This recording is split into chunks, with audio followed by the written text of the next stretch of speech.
Me llamo Elena y quiero contarles mi historia. Estábamos en la cocina, olía a café recién hecho y a la tierra mojada de las macetas de geranios que mi tía Sofía cuidaba con tanto cariño. Las tazas soltaban vapor entre nuestras manos, eran como pequeños focos de calor en esa tarde fresca de San Miguel de los Cedros.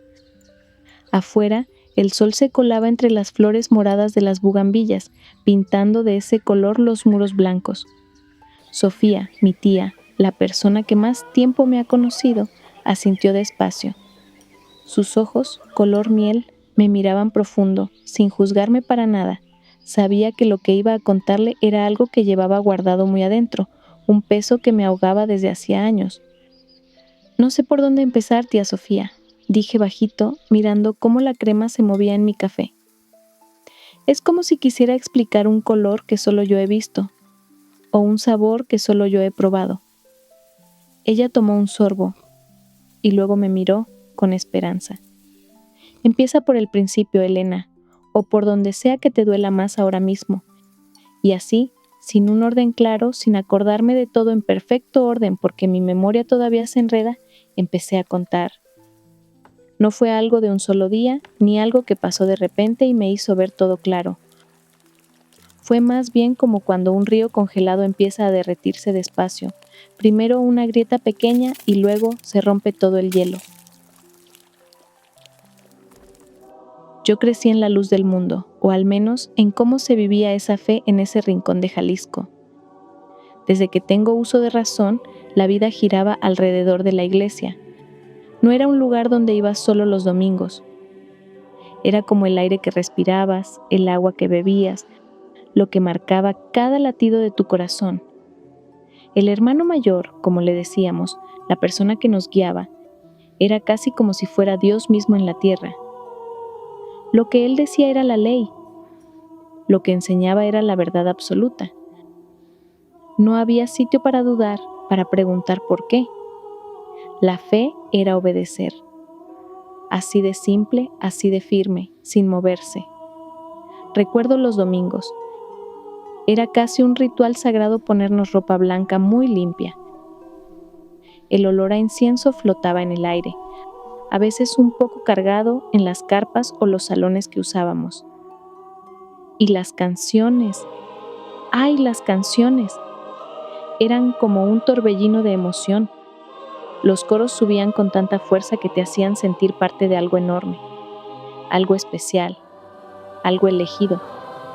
Hablaban de un reino que vendría después, de una luz que solo nosotros teníamos, de la verdad que el apóstol nos contaba. Y nosotros, los que creíamos, éramos el pueblo escogido, los que nos íbamos a salvar cuando el mundo, ese mundo de afuera, lleno de pecado, se perdiera. Desde que era pequeña me enseñaron a tenerle miedo al mundo. El mundo era todo lo que no estaba bajo la mirada atenta de nuestra gente. La televisión, la música que no se cantaba en nuestras reuniones, las ideas que venían de afuera. Todo era una trampa del diablo. Y en parte yo lo entendía. Había algo puro en estar separados, una seguridad. Nos sentíamos protegidos. Pero siempre hay un pero, ¿verdad, tía? Mi pero empezó con una pregunta tonta, de esas que salen de la inocencia y que sin querer dañan las bases de todo. Tenía como 10 años, quizás 11. El hermano mayor explicaba lo importante que era estar unidos, cómo éramos un solo cuerpo y que si una parte sufría, todos sufrían. Y justo ese día, mi perro, Sombra, el único ser vivo que sentía que me entendía sin palabras, se había puesto muy, muy enfermo. Lo llevé a la veterinaria del pueblo, un lugar que ya sentía que estaba fuera de nuestra fe, lleno de cosas del mundo, pero era mi única opción. La doctora me dijo que Sombra no iba a mejorar, que ya no había nada que hacer. Volví a casa destrozada. La iglesia resonaba con las canciones para la reunión de la noche. Me senté en un rincón, abrazando a Sombra, y lloré. Le pedí a Dios. Le pedí al hermano mayor. Le pedí a todos los que creía que podían escucharme que salvaran a Sombra. Prometí ser más obediente, leer más la palabra de Dios, hacer lo que fuera. Pero Sombra murió esa noche, en mis brazos, con su último suspiro. Y esa noche, en la reunión, mientras todos levantaban las manos y cantaban sobre la victoria de Cristo, yo me sentí completamente sola, vacía. ¿Dónde estaba esa unidad? ¿Por qué mi súplica, tan sentida, tan desesperada, no había sido escuchada como yo esperaba? La explicación que me dieron después fue que Dios tenía su propio plan, que Sombra ya estaba en un lugar mejor, pero la grieta se hizo más profunda. Sentí que algo se había desconectado. Los años pasaron y el mundo empezó a colarse por esas grietas. No de forma brusca, sino poco a poco. Empecé a trabajar en la pequeña biblioteca del pueblo, un lugar que, curioso, muchos de los nuestros consideraban como mundo. Allí, entre los libros viejos, encontré libros que hablaban de otras cosas, de otras ideas. Y más allá de los libros, conocí gente del mundo que no era el monstruo que nos habían dicho. Gente amable, gente que se reía mucho, gente que tenía sus propios problemas, pero que no se escondían detrás de reglas muy fijas y estrictas. En la iglesia, lo que se decía seguía siendo lo mismo. Lo importante de ser puro, lo malo de los que se habían ido, la gloria que les esperaba a los que se quedaban. Hablaban mucho de la obra, de que el reino creciera, de juntar más almas bajo la guía del apóstol. Pero a mí, cada vez más, me faltaba algo. Me faltaba sentir que la fe era para mí, personal, no solo para el grupo. Sentía que éramos un número, un ejército obediente, pero no que cada uno era amado de una manera íntima, cercana. El apóstol era el que hablaba con Dios, la voz principal. Y si tú no podías oír a Dios directamente, debías confiar totalmente en Él. Había un miedo muy fuerte, tía Sofía. Miedo a decepcionar, a que te señalaran. Si dejabas de ir a las reuniones, si preguntabas algo, te convertías en el hermano que se ha equivocado. La familia sentía la vergüenza, y tú cargabas con una culpa que te consumía. Y yo, que siempre había sido obediente, que buscaba quedar bien, me sentía atrapada entre lo que debía hacer por mi familia y una tristeza que crecía en mi alma. Mi amiga Ana, que también creció en la luz del mundo, pero que siempre fue más rebelde, fue la primera en dar un paso fuera. Empezó a ir a una iglesia bautista en la capital. Al principio yo la veía con una mezcla de miedo y curiosidad. Era como si hubiera cruzado un gran vacío.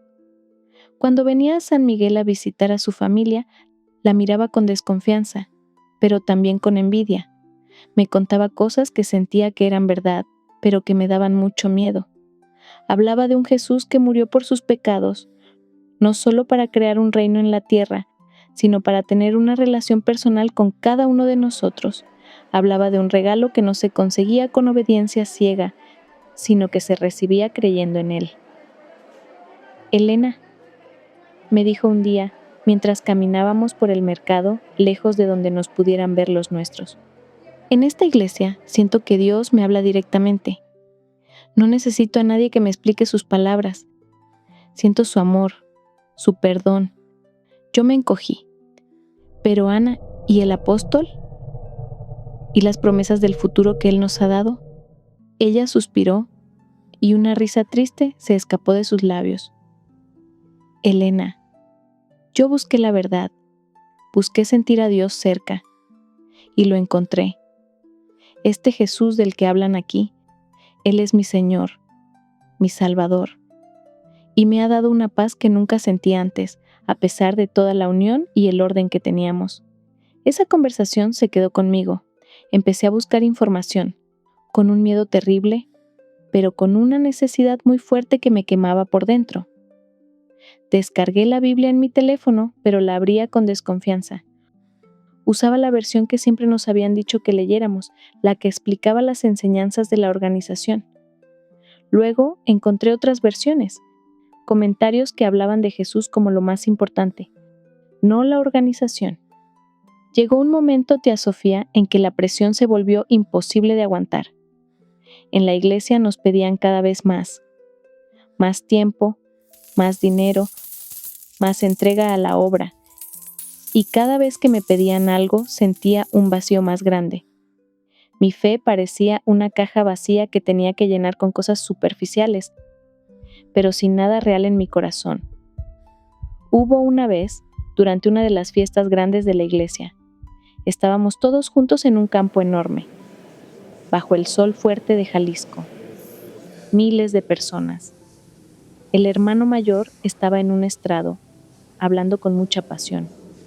Y mientras escuchaba sus palabras llenas de autoridad, prometiendo un futuro glorioso si éramos fieles, me di cuenta de que mi corazón estaba en silencio. Un silencio muy hondo, pesado, que contrastaba con todo el ruido de la gente. Me sentí increíblemente sola. Estaba rodeada de miles, desconectada de esa fuerza que todos parecían sentir. En ese silencio de mi alma, una imagen clara apareció en mi mente. Yo, arrodillada en mi cuarto, no pidiendo nada a Dios, sino solo hablando con Jesús, como si Él estuviera sentado a mi lado. Y en esa imagen sentí una paz, una calidez que ningún coro ni sermón me había dado nunca. Esa noche, al volver a casa, mi madre me preguntó por qué no había cantado con tanta fuerza.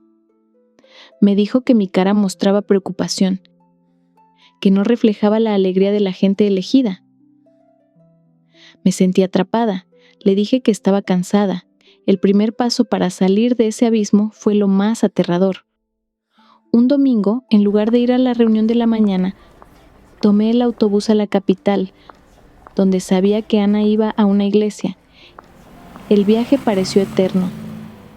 Cada kilómetro que pasaba me sentía más culpable, más expuesta. Tenía miedo de que la tierra se abriera, de que una luz de Dios me señalara como alguien que se había ido. Cuando llegué, la iglesia era diferente. No había ropa blanca impecable ni canciones muy fuertes. Había gente normal, familias, jóvenes. El pastor, un hombre sencillo, hablaba de un amor que no juzga, de un perdón que lo cubre todo. Fue un sermón sobre la parábola del hijo pródigo. Y mientras escuchaba al pastor contar cómo el padre corría a buscar a su hijo, a pesar de todos los errores que había cometido, algo dentro de mí se rompió. Las lágrimas empezaron a correr por mi cara, sin poder controlarlas. No eran lágrimas de culpa, sino de alivio. Sentí que el padre de esa parábola era el Dios al que yo, sin saberlo, había estado buscando. Un Dios que me amaba tal como era, no por mis esfuerzos o por mi obediencia hacia una estructura. Después de la reunión, me acerqué a la salida. Un hombre de mi edad, con una sonrisa amable, me preguntó si estaba todo bien. Le dije que era la primera vez que iba. Me dio un apretón de manos fuerte. Bienvenida, hermana. Que Dios te bendiga. Esa sencillez, esa bienvenida sin pedir nada a cambio, me hizo sentir mucha paz. Dejar la luz del mundo no fue un acto de rebelión, sino una entrega. Entrega a la verdad que mi corazón estaba empezando a ver. La entrega a un Jesús que no necesitaba intermediarios, que me invitaba a ir a Él directamente. Venid a mí todos los que estáis cansados y con cargas, y yo os daré descanso, decía una Biblia que ahora sí entendía, pero el precio fue muy alto. Mi familia, mi comunidad. Me fui de San Miguel de los Cedros por un tiempo, buscando un lugar donde pudiera entender mi nueva fe sin sentir el peso de las miradas. Cuando volví, la noticia ya corría como la pólvora. Me pidieron que me corrigiera, que volviera al camino correcto. Mi madre lloraba, mi padre me miraba con una frialdad terrible. Me decían que me habían engañado, que había caído en el error. Lo peor fue ver cómo la gente que conocía de toda la vida me daba la espalda o me miraba con una mezcla de pena y desprecio. Sentí que mi propia identidad se estaba rompiendo. ¿Quién era yo ahora? Ya no era la Elena fiel de la luz del mundo, pero todavía no me sentía bien establecida en esta nueva fe. Hubo noches sin dormir, noches en las que la voz de cómo me criaron me gritaba que me iba a condenar. El miedo a la salvación eterna, el miedo a que todo lo que me habían enseñado sobre el fin del mundo fuera verdad, me dejaba paralizada. Me senté a leer la Biblia una y otra vez, buscando respuestas, buscando consuelo. Y en cada parte donde se hablaba del amor de Dios, de lo que Cristo hizo por nosotros, encontraba una paz que me decía que mis miedos no eran la verdad. Mi cambio no fue un final feliz de inmediato, tía. Fue un proceso doloroso, lleno de lágrimas y dudas. Fue aprender a confiar en mi propia conciencia, en mi capacidad de saber distinguir la verdad, algo que nos habían enseñado a no hacer, a dejar que la autoridad decidiera por nosotros. Fue entender que la fe no es no tener preguntas, sino confiar en que Dios responderá a ella. Hoy, casi 5 años después de haber tomado aquel autobús a la capital, puedo decir que encontré lo que buscaba. Encontré una relación personal y real con Jesucristo.